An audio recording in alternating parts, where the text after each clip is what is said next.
আমি মুভি দেখতে গেছি, মুভি দারুণ, মুভি ফালতু, মুভি কি আমার ওসব জেনে পরের কাজ। আমি দেখতে গেছি একটা মকটেল, শিবরাজ কুমার, উপেন্দ্র আর রাজবি শেট্টির একসাথে পাওয়ার প্যাক একটা মকটেল। তো কথা হচ্ছে 45 মুভি নিয়ে দেখা হয়ে গেছে, রিভিউ দিতে চলেছি। তো দিস ইজ যিশু আর তোমরা আছো চলো রিভিউ করে চ্যানেলে। তোমাদের সকলকে স্বাগত। যারা যারা এখনো পর্যন্ত সাবস্ক্রাইব করোনি, এবার কিন্তু সাবস্ক্রাইবটা করতে হবে। আর না করলে কি আর করতে পারি, রিকোয়েস্টই করতে পারি। আর যদি করে থাকো তাহলে পাশে থাকা বেল আইকনটা প্লিজ চেপে দাও, আমার কোনো রিভিউ তোমাদের মিস যাবে না। তো চলো 45 মুভিটা রিভিউ শুরু করা যাক। আজকে আমরা কথা বলছি কর্নার ইন্ডাস্ট্রি, সেই সিনেমাটা নিয়ে যেটা পুরো সাউথ ইন্ডিয়াতে তোলপাড় চলছে। মুভিটির নাম 45, আর এতে শুধু একজন নয়, তিনজন সুপারস্টার একসাথে স্ক্রিন শেয়ার করেছেন, শিবরাজ কুমার, উপেন্দ্র আর রাজবি শেট্টি।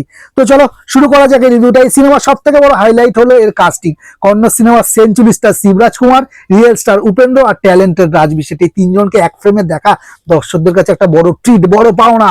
সিনেমাটা পরিচালনা করেছেন বিখ্যাত মিউজিক ডিরেক্টর অর্জুন জন্য, এবং এটি তার ডিরেক্টরিয়াল ডেবিউ।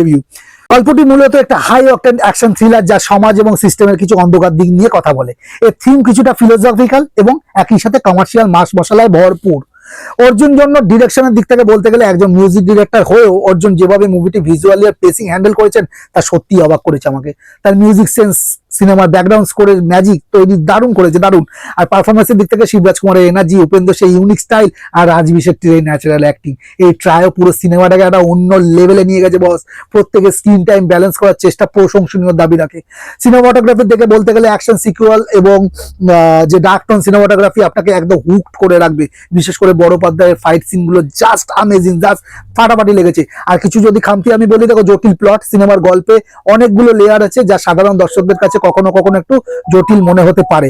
আর সেকেন্ড হাফ যদি বলি, প্রথম হাফে যেভাবে রকেটের গতিতে চলেছে, দ্বিতীয়ার্ধে মানে সেকেন্ড হাফে গিয়ে গল্পের কিছুটা মানে পেসিং একটু ঢিলে হয়েছে, মানে কমে এসেছে। আর ক্লাইম্যাক্সে কিছুটা প্রেডিক্টেবল মনে হতে পারে।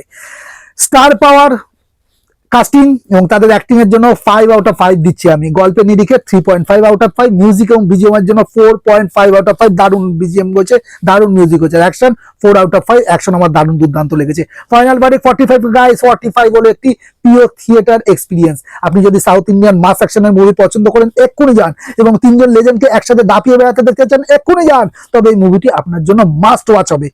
কন্নড় সিনেমা এখন যে গ্লোবাল লেভেলে যাচ্ছে, এটি তার আরো একটা বড় প্রমাণ।